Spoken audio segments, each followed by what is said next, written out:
Hello दोस्तों, स्वागत है आप सभी लोग का। आज हम लोग लेकर के आए हैं एनसीईआरटी सार संग्रह का ऑनलाइनर, जो क्लास 6 से 12 तक है। महेश कुमार बनवाल का कॉस्मोस पब्लिकेशन का बुक है। आज उसका हम मॉडर्न हिस्ट्री पढ़ते हैं। उसमें सबसे पहले है यूरोपीय कंपनी का आगमन।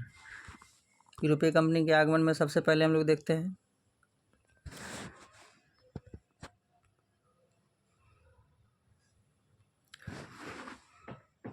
व्यापार हेतु समुद्री मार्ग से भारत आने वाले प्रथम यूरोपीय कौन थे? तो पुर्तगाली थे। व्यापार हेतु समुद्री मार्ग से भारत आने वाले प्रथम यूरोपीय कौन थे? तो पुर्तगाली थे।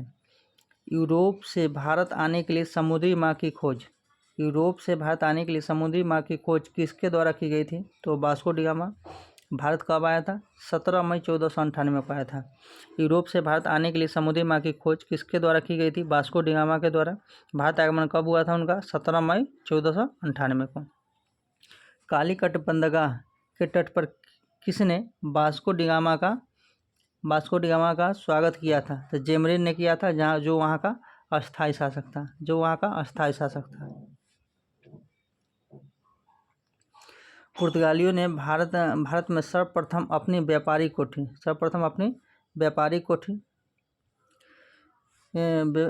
कोठी या फैक्ट्री कहाँ स्थापित की थी? तो कोचीन में स्थापित की थी। पुर्तगाली उपनिवेश का प्रथम वायसराय भारत में कौन नियुक्त हुआ था? फ्रांसिस्को दी अल्मेडा 1505 में।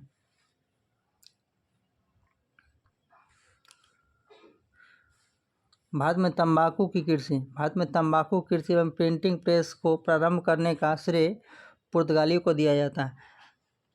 भारत में प्रथम प्रिंटिंग प्रेस की स्थापना 1556 में गोवा में की गई थी। भारत में तंबाकू की कृषि एवं प्रिंटिंग प्रेस को प्रारंभ करने का श्रेय पुर्तगालियों को दिया जाता है। भारत में प्रथम प्रिंटिंग प्रेस की स्थापना 1556 में किसके द्वारा 1556 में गोवा में की गई थी। सबसे पहले आया भी था कौन? पुर्तगाली। या सबसे बाद में गया भी था कौन? तो पुर्तगाली। हिंद महासागर में व्यापार को नियंत्रित करने के लिए शांत या नीले जल की नीति किसने लागू की थी? तो फ्रांसिस्को दी अल्मेडा ने।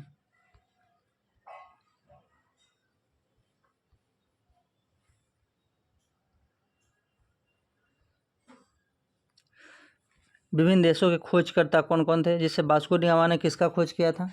वास्को डी गामा ने भारत की खोज किया था। कोलंबस किसका खोज किया था? अमेरिका का खोज किया था। कैप्टन जेम्स कुक किसका खोज किए थे? ऑस्ट्रेलिया की खोज किए थे। तास्मान किसका खोज किए थे? तास्मानिया एवं न्यूजीलैंड के। बार्थोलोमियो डियाज किसका खोज किए थे? केप ऑफ गुड होप की। तो फिर से देखिए, बहुत इंपॉर्टेंट है। वास्को डी गामा किसका खोज किए थे? भारत की खोज किए थे। कोलंबस किसका खोज किए थे? अमेरिका की खोज किए थे। कैप्टन जेम्स कुक किसका खोज किए थे? ऑस्ट्रेलिया की खोज किए थे। तस्मान किसका खोज किए थे? तो तस्मानिया एवं न्यूजीलैंड। बार्थोलोमियो डियाज किसका खोज किए थे? केप ऑफ गुड होप की खोज किए थे।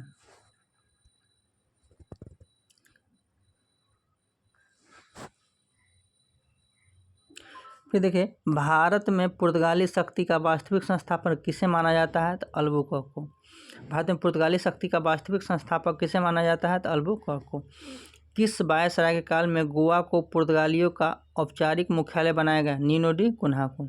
किस वायसराय के काल में गोवा को पुर्तगाली का औपचारिक मुख्यालय बनाया गया? नीनो डी कुन्हा को।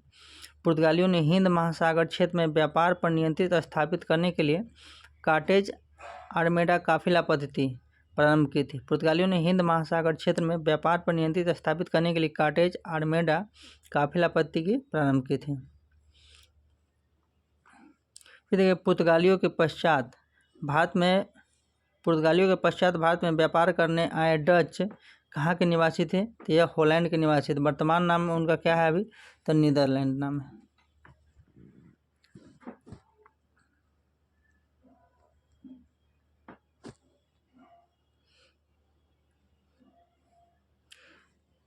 देखिएगा, भारत में विदेशी कंपनियों का आगमन। पुर्तगाली ईस्ट इंडिया कंपनी, स्टाडो द इंडिया कहाँ का था?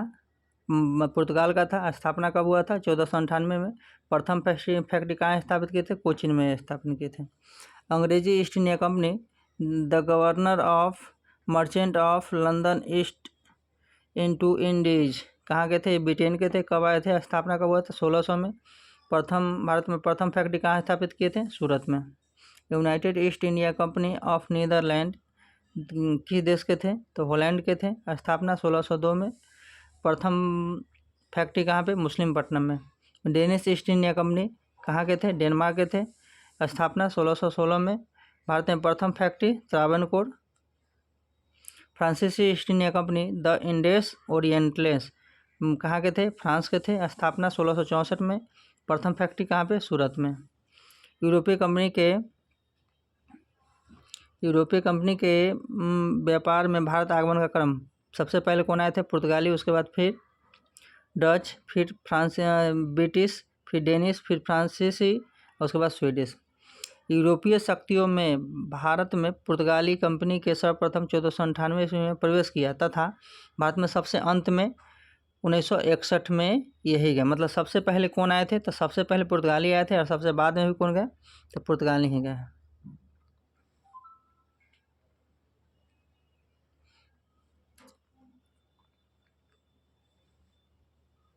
किस यूरोपीय शक्ति द्वारा भारत से मसालों के निर्यात के स्थान पर कपड़ों के निर्यात पर प्राथमिकता दी गई? डचों द्वारा। किस यूरोपीय शक्ति द्वारा भारत से मसालों के निर्यात के स्थान पर कपड़ों के निर्यात को प्राथमिकता दी गई? तो डचों के द्वारा। भारत के साथ व्यापार के लिए सर्वप्रथम संयुक्त पूंजी कंपनी किसने आरंभ की? तो डचों ने प्रारंभ की थी। भारत के साथ व्यापार के लिए सर्वप्रथम संयुक्त पूंजी कंपनी किसने आरंभ की? तो डचों ने प्रारंभ की। वर्ष 1759 में बेदरा का युद्ध, किसका युद्ध? बेदरा का युद्ध किन दो यूरोपीय शक्ति के मध्य लड़ा गया? तो डच एवं अंग्रेज के युद्ध। वर्ष 1759 में बेदरा का युद्ध किन दो यूरोपीय शक्तियों के मध्य लड़ा गया? तो डच एवं अंग्रेज के मध्य लड़ा गया।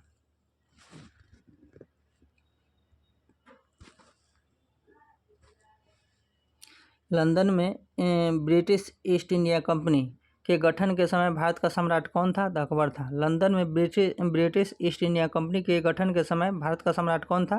तो अकबर था। ब्रिटिश सम्राट जेम्स प्रथम का दूत बनकर भारत में व्यापारिक कोठी स्थापित करने का उद्देश्य जहांगीर के दरबार में आने वाला ब्रिटिश नागरिक कौन था? तो वो था कैप्टन हॉकिंस, जो 1608 में आया था। ब्रिटिश सम्राट जेम्स प्रथम का दूत बनकर भारत में व्यापारिक कोठी स्थापित करने के उद्देश्य से जहांगीर के दरबार में आने वाला ब्रिटिश नागरिक कौन था? तो कैप्टन हॉकिंस था, जो 1608 में आया था। ब्रिटिश ईस्ट इंडिया कंपनी द्वारा भारत में प्रथम अस्थाई और अस्थाई मतलब जैसे राष्ट्रपति का चुनाव होता है तो अस्थाई होता है। जैसे किसी को आप डायरेक्ट वोट देके जिताते हैं तो क्या हो गया? अस्थाई है। जिसको आप ही के वोट का किसी दूसरे के माध्यम से दिया गया तो क्या हो गया? अस्थाई हो गया। तो प्रथम अस्थाई कारखाना कहाँ पे? मुस्लिमपट्टनम 1611 ईस्वी में, तथा प्रथम अस्थाई कारखाना सूरत 1613 में स्थापित किया गया था।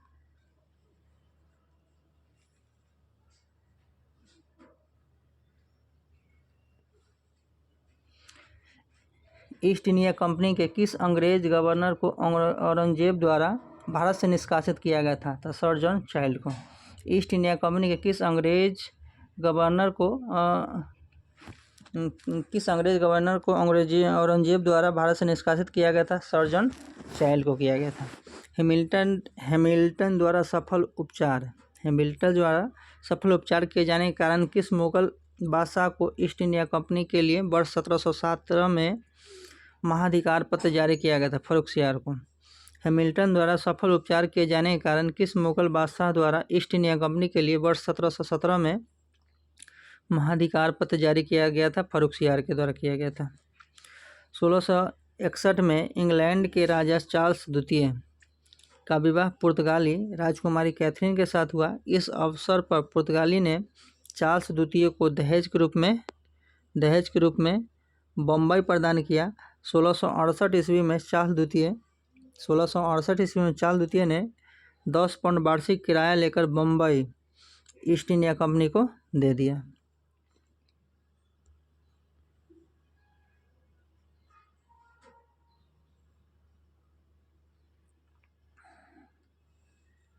देखिए, प्रमुख शहरों के स्थापना कुछ महत्वपूर्ण है, जैसे कलकत्ता शहर का स्थापना किसने किया था? जॉब चार्नोक ने किया था। मद्रास का किसने किया था? फ्रांसिस डे ने किया था।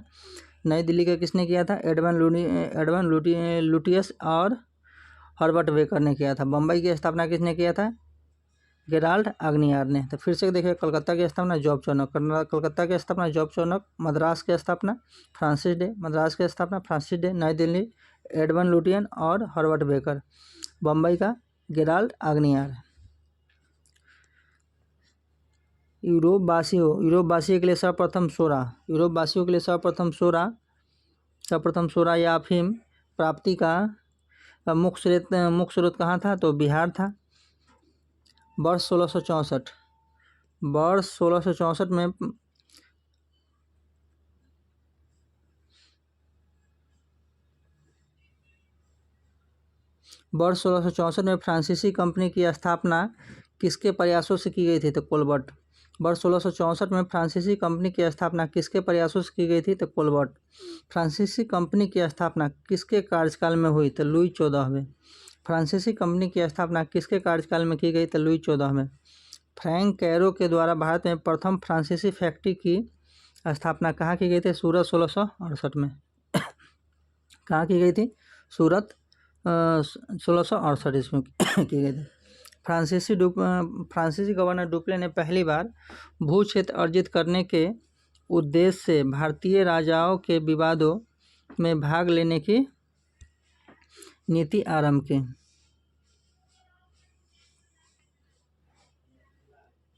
फ्रांसीसियों द्वारा फोर्ट लुई नामक किला कहाँ बनवाया गया? तो पौंडीचेरी में। फ्रांसीसियों द्वारा फोर्ट लुई नामक किला कहाँ बनवाया गया? तो पौंडीचेरी में। पौंडीचेरी का प्रथम फ्रांसीसी गवर्नर कौन था? तो फ्रैंको मार्टिन था। पौंडीचेरी का प्रथम फ्रांसीसी गवर्नर कौन था? तो फ्रैंको मार्टिन। पुर्तगाली को सौली के स्थान पर किस अंग्रेज अधिकारी ने पराजित किया था? थॉमस वेस्ट ने। पुर्तगालियों को सौली के स्थान पर किस अंग्रेज अधिकारी ने पराजित किया था? Thomas waste. वांडीवास के युद्ध 1760 में अंग्रेजों ने किसे पराजित किया था? अंग्रेज ने किसका पराजित किया था? तो उस समय फ्रांस को पराजित किया था। कर्नाटक के युद्ध किसके मध्य लड़ा गया था? तो अंग्रेज एवं फ्रांस के मध्य लड़ा गया था। प्रथम कर्नाटक युद्ध किस संधि के माध्यम से समाप्त हुआ? एक्सला सेपेल की संधि 1748। प्रथम कर्नाटक युद्ध किस संधि के माध्यम से समाप्त हुआ? तो एक्सला सेपेल की संधि 1748।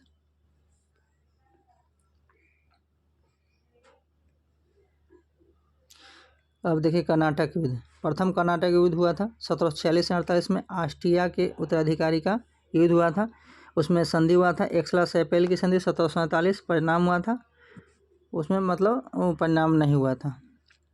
दूसरा हुआ था 1749 से 54 तक था, कर्नाटक का उत्तराधिकारी का युद्ध हुआ था। कर्नाटक के उत्तराधिकारी का युद्ध था, वो संधि था पौंडीचेरी की संधि 1755 ईस्वी में। उसमें क्या हुआ था? ब्रिटेन मजबूत हो गया था। तृतीय जो युद्ध हुआ था 1756 से 63 में, सप्तवर्षीय युद्ध, मतलब 7 वर्षों तक युद्ध चला था एवं औपनिवेशिक कारण था इसका। संधि था पेरिस की संधि 1763 में। परिणाम जो था फ्रांस की पराजय हो गया था, मतलब हार हो गया था।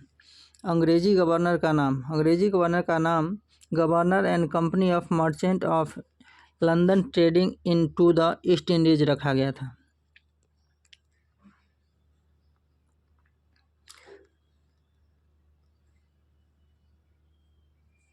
अब हम लोग देखेंगे ईस्ट इंडिया कंपनी और बंगाल के नवाब।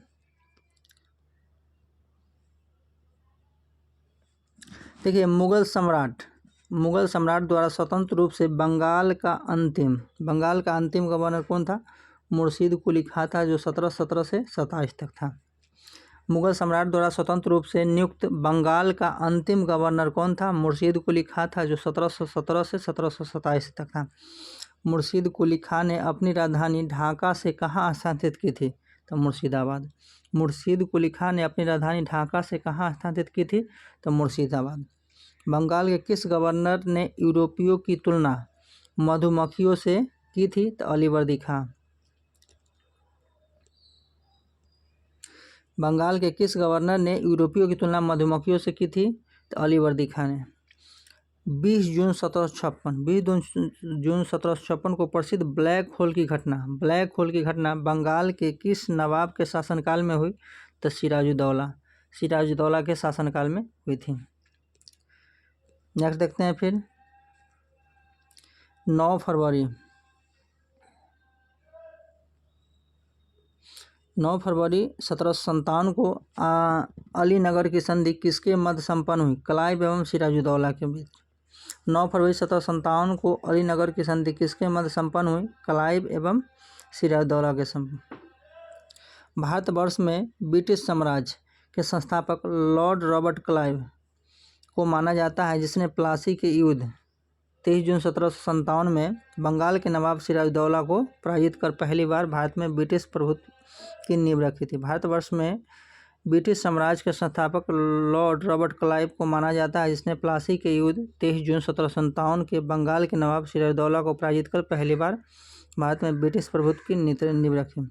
प्लासी के युद्ध के समय बंगाल के नवाब का सेनापति कौन था, जिसने युद्ध में विश्वघात किया था? तो मीर जाफर था। प्लासी के युद्ध के समय बंगाल के नवाब का सेनापति कौन था, जिसने युद्ध में विश्वघात किया था? वो मीर जाफर था।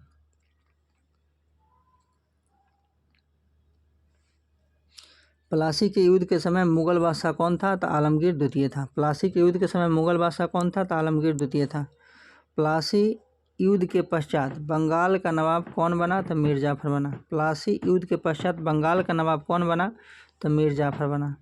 भारत में ब्रिटिश प्रभुत्व की शुरुआत किस युद्ध से मानी जाती है? भारत में ब्रिटिश प्रभुत्व की शुरुआत किस युद्ध से मानी जाती है?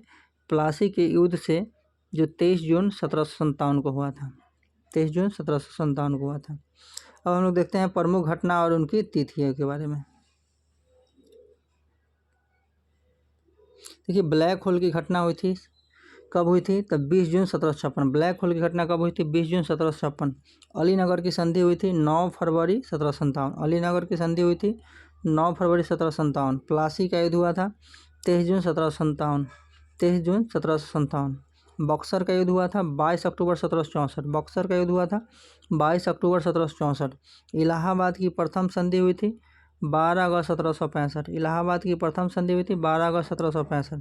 इलाहाबाद की द्वितीय संधि हुई थी 16 अक्टूबर 1765। इलाहाबाद की द्वितीय संधि हुई थी 16 अक्टूबर 1765। बनारस की संधि हुई थी वर्ष 1773 में। बनारस की संधि हुई थी वर्ष 1700 किस में हुई थी? 73 में हुई थी।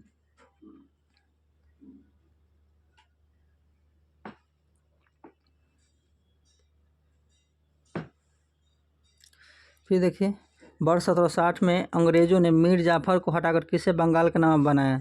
तो मीर कासिम को। वर्ष 1760 में अंग्रेजों ने मीर जाफर को हटाकर किसे बंगाल का नवाब बनाया? तो मीर कासिम को।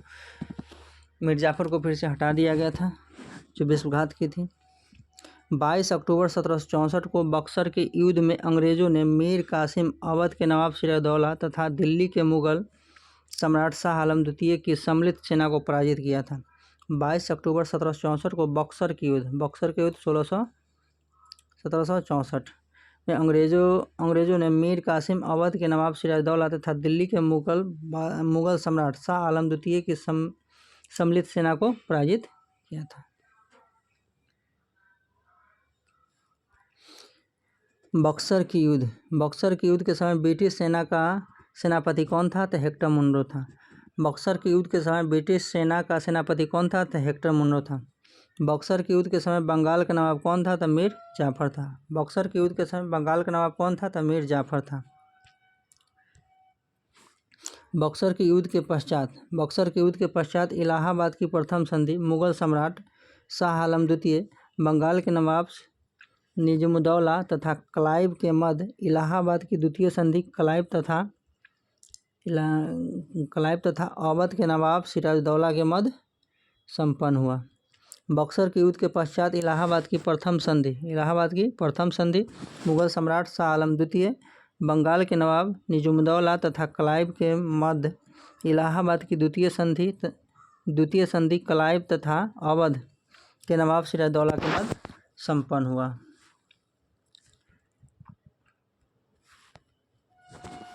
किस संधि के माध्यम से अंग्रेजों को बंगाल बिहार और उड़ीसा की दीवानी प्राप्त हुई थी? इलाहाबाद की संधि के द्वारा। किस संधि के माध्यम से अंग्रेजों को बंगाल बिहार और उड़ीसा की दीवानी प्राप्त हुई? इलाहाबाद की संधि के माध्यम से। स्वर्ग से उत्पन्न सेनानायक किसे कहा गया? तो रॉबर्ट क्लाइव को। स्वर्ग से उत्पन्न सेनानायक किसे कहा गया? तो रॉबर्ट क्लाइव को कहा गया।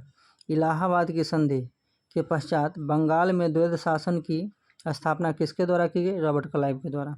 इलाहाबाद की संधि के पश्चात बंगाल में द्वैध शासन की स्थापना किसके द्वारा की गई? रॉबर्ट क्लाइव के द्वारा की गई। उत्तर मुगलकालीन राज्यों के संस्थापक राज्य है, उसका स्थापना काल है और संस्थापक है। जैसे बंगाल कब से कब तक था? 1727 तक। उस समय शासक कौन था? मुर्शीद कुली खां। हैदराबाद 1724 ईस्वी में निजामुल मुल्क मतलब चिनकिलित खां। भरतपुर में कौन था? 18वीं शताब्दी में था चूड़ामन और बदन सिंह। कर्नाटक 18वीं शताब्दी में सुआदत उल्ला खां। फिर से देखिए, बंगाल 1727 तक मुर्शीद कुली खां था। हैदराबाद 1724 में निजाम उल मुल्क और चिनकिलित खां। भरतपुर में था 18वीं शताब्दी में था चूड़ामन और बदन सिंह। कर्नाटक 18वीं शताब्दी सुआदत खां।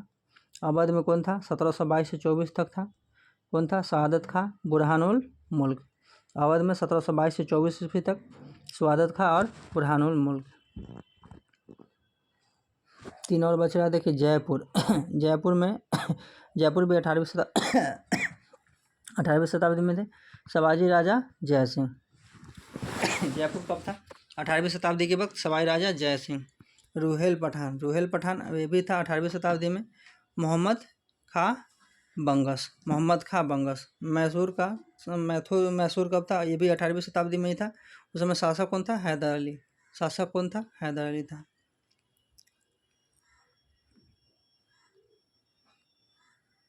फिर देखिए, लाइन नीचे वाला बच रहा है। वर्ष 1842-44 तक गवर्नर जनरल रहे लॉर्ड एलिनबरो का कार्यकाल कुशल अकर्मण्यता की नीति का काल माना जाता है।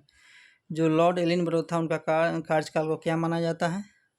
कुशल अकर्मण्यता की नीति माना गया। इनका शासनकाल था 1842 से 44 तक।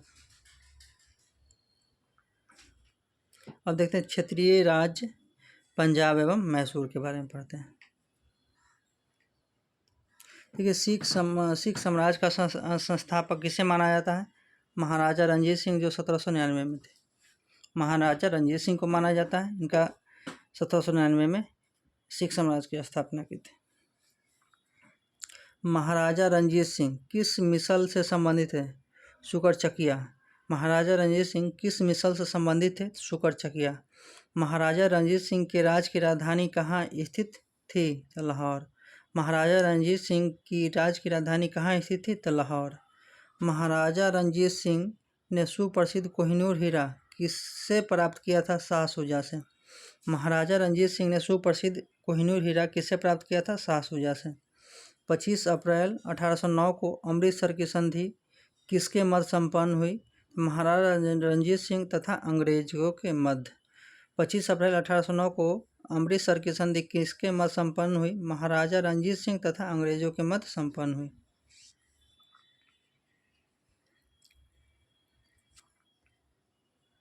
महाराजा रणजीत सिंह एक धर्मनिरपेक्ष शासक थे, इसलिए उन्हें कहा था कि ईश्वर की इच्छा थी कि मैं सब धर्मों को एक निगाह से देखूं, इसलिए उसने दूसरी आँख की रोशनी ले ली। वर्ष 1845 में प्रारंभ हुआ प्रथम आंग्ल सिख युद्ध के दौरान भारत का गवर्नर जनरल कौन था? तो लॉर्ड हार्डिंग प्रथम था। वर्ष 1845 में प्रारंभ हुआ प्रथम आंग्ल सिख युद्ध के दौरान भारत का गवर्नर जनरल कौन था? तो लॉर्ड हार्डिंग प्रथम था। फिर देखिए, प्रथम आंग्ल सिख युद्ध किस संधि द्वारा समाप्त हुआ? तो लाहौर की संधि 1846।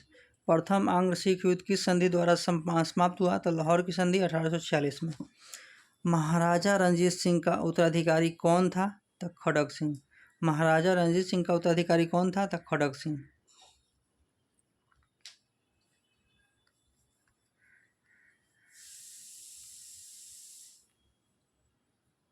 तो देखिए कुछ संधि को देखते हैं, महत्वपूर्ण संधियाँ। पोरबंदर की संधि कब हुआ था? 1665। पोरबंदर की संधि 1665। बड़गांव की संधि 1779। बड़गांव की संधि 1779। सलवाई की संधि हुआ था 1782। सलवाई की संधि 1782। देवगांव की संधि 1803 ईस्वी। देवगांव की संधि 1803 ईस्वी। सुज्जी अर्जुन गांव की संधि, सुज्जी अर्जुन गांव की संधि 1803 में। सुज्जी अर्जुन गांव की संधि 1803 में। पूना की संधि हुआ था, पूना की संधि कब हुआ था? 1817 में हुआ था। पूना की संधि 1817। लाहौर की संधि कब हुआ था? 1846 में हुआ था। अमृतसर की संधि कब हुआ था? 1809 में। अमृतसर की संधि कब हुआ था? 1809 में हुआ था। फिर नेक्स्ट देखते हैं द्वितीय आंग्ल सिख युद्ध। द्वितीय आंग्ल सिख युद्ध किस गवर्नर जनरल के कार्यकाल में हुआ? तो लॉर्ड डलहौजी। द्वितीय आंग्ल सिख युद्ध किस गवर्नर जनरल के कार्यकाल में हुआ? तो लॉर्ड डलहौजी कार्यकाल में। 13 जनवरी 1849 को चीन किलित चिलियावाला युद्ध। 13 जनवरी 1849 को चिलियावाला युद्ध में अंग्रेजी सेना का नेतृत्व किसके द्वारा किया गया था? लॉर्ड गॉफ के द्वारा। 13 जनवरी 1849 में चिलियावाला युद्ध में अंग्रेजी सेना का नेतृत्व किसके द्वारा किया गया था? लॉर्ड गॉफ के द्वारा। सिख साम्राज्य का अंतिम शासक कौन था? तो दिलीप सिंह। सिख साम्राज्य का अंतिम शासक कौन था? तो दिलीप सिंह था। फिर नेक्स्ट देखिए वर्ष 1849 में ब्रिटिश साम्राज्य में सिख साम्राज्य के विलय के दौरान भारत का गवर्नर जनरल कौन था? तो उस समय लॉर्ड डलहौजी था। वर्ष 1849 में ब्रिटिश साम्राज्य में सिख साम्राज्य के विलय के दौरान भारत का गवर्नर जनरल कौन था? तो लॉर्ड डलहौजी था। स्वतंत्र राज्य के रूप में मैसूर की स्थापना किसके द्वारा स्थापित की गई थी? हैदर अली। स्वतंत्र राज्य के रूप में मैसूर की स्थापना किसके द्वारा की गई थी? हैदर अली के द्वारा की गई थी।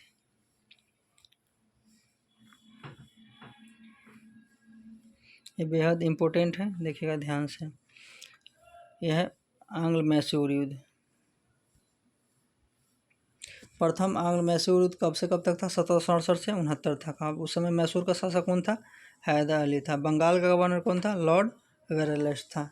संधि क्या हुआ था? मद्रास की संधि 1769 में। इसका विशेष बात क्या है? तो हैदर अली दक्षिण भारत का प्रथम शासक था जो अंग्रेजों से पराजित नहीं हुआ था।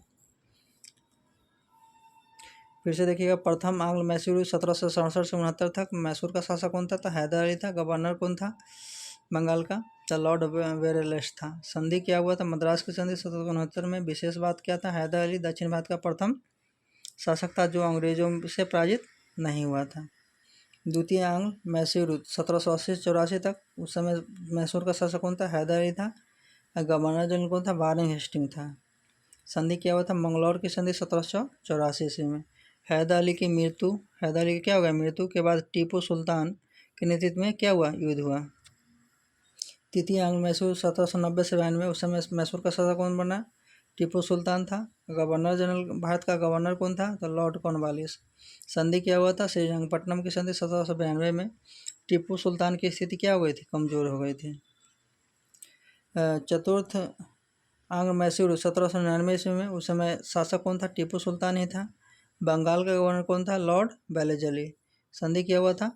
मैसूर सहायक संधि। टीपू सुल्तान की मृत्यु मैसूर में पुनः वाडियार वंश की स्थापना किया गया। टीपू सुल्तान की मृत्यु हो गया और मैसूर में पुनः वाडियार वंश की स्थापना। अंग्रेजों ने वाडियार वंश के शासक से सहायक संधि की। सिख साम्राज्य के महाराजा रणजीत सिंह की तुलना फ्रांसीसी यात्री विक्टर जाकमा ने नेपोलियन से की थी। सिख साम्राज्य के महाराजा रणजीत सिंह की तुलना फ्रांसीसी यात्री विक्टर जैकमा ने नेपोलियन से की थी।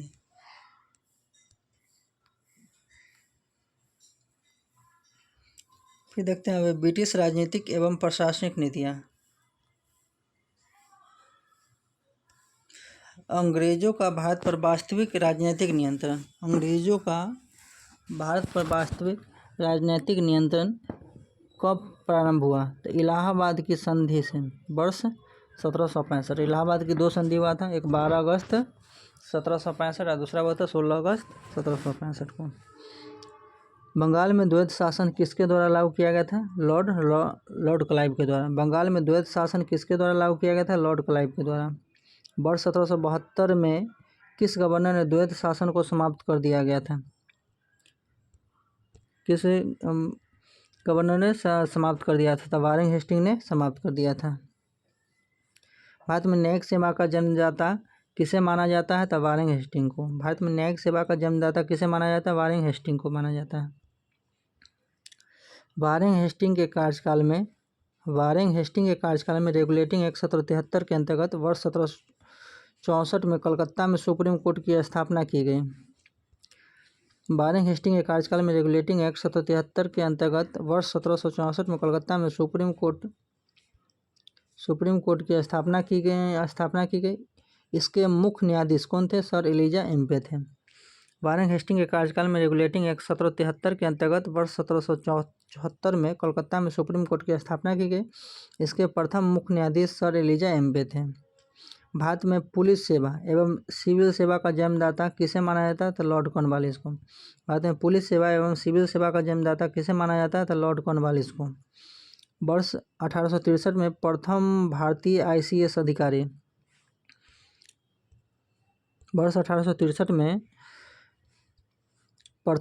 ICS अधिकारी बनने का गौरव किसे प्राप्त हुआ? तो सत्येंद्र नाथ टैगोर को। वर्ष 1863 में प्रथम भारतीय ICS अधिकारी बनने का गौरव किसे प्राप्त हुआ? तो सत्येंद्र नाथ टैगोर को। ब्रिटिश भारत में लोक सेवा संबंधी आयोग HC आयोग कब हुआ था? 1886 में हुआ था। गवर्नर जनरल लॉर्ड डफरिन था।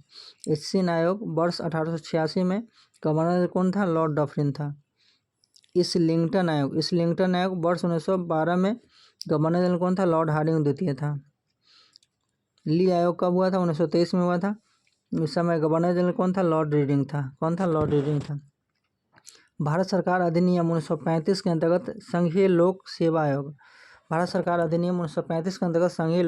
का गठन का प्रावधान किस आयोग के सुझाव पर किया गया? तो ली आयोग।